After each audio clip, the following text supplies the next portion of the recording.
So imagine it's Friday group problems, and I did a group work with people, and they draw a circuit, just add a, god damn it, so add a battery. Okay, so suppose I'm done with my Friday group problem solving. How can this be graded? Well, so this is the student. So pretend I'm the instructor, right? Well, I know where it is. It's in group problems. It's here. I can view it, right? Just reminding. And god damn it. So I can just grade it. Okay.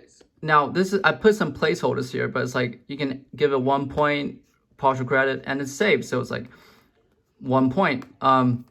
And you can just do this for any Blackboard. So you can just grade things. So the student doesn't have to upload. There's no uploading step because everything is just in one place.